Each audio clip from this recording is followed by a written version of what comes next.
Hello, I'm Professor Olson. I'm here to tell you about my favorite law of motion, Newton's first law of motion.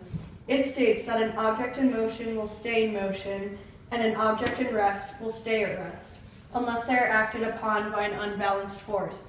For example, when you take Coke and drop Mentos in them, the Coke will explode and the Coke stays in motion.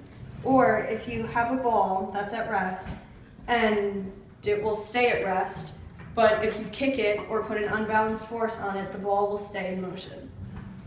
This is a demonstration of Newton's first law. The Coke is launched into the air as a chemical reaction and stays there.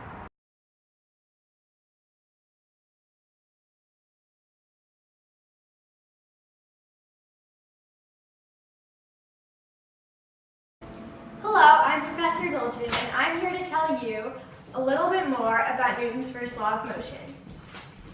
When you take Coke and Mentos, and you put Mentos in Coke, and it explodes and the Coke stays in motion, that demonstrates the law of inertia, or Newton's first law of motion, because the Coke in motion stays in motion.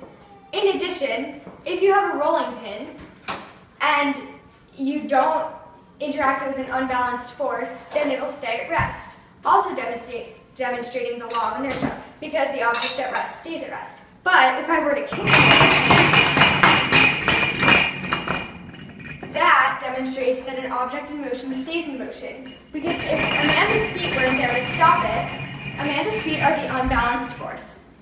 If they weren't there, the object or the rolling pin would remain in motion and go in a continuous straight line.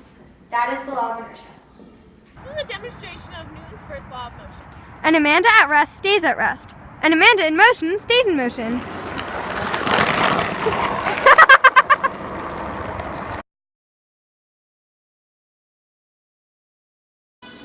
Go.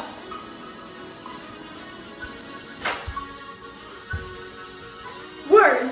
Hey, I'm Professor Dolgen, here to tell you about my favorite law of motion. Yeah. An object's acceleration depends on the mass of the object, and it depends on the net force acting upon the object. Word, yeah! Word to your science teacher. This is a demonstration of Newton's second law.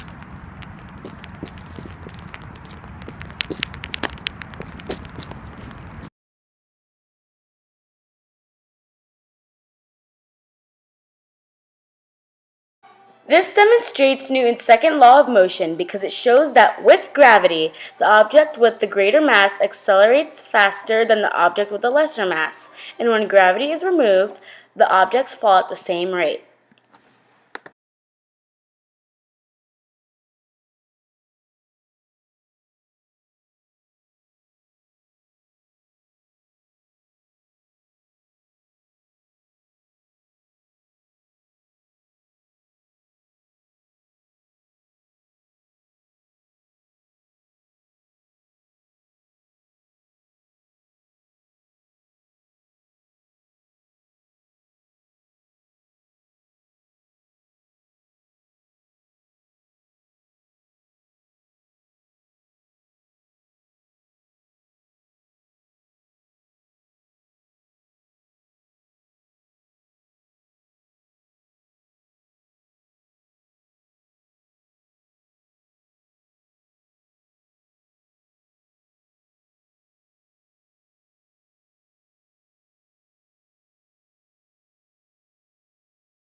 Here's Professor King outside the window. Hello, I'm Professor King, and I'm here to tell you about the best law of motion. Newton's third law of motion states that if one object exerts a force on another object, then the second object will exert an equal force of equal strength in the opposite direction on the first object.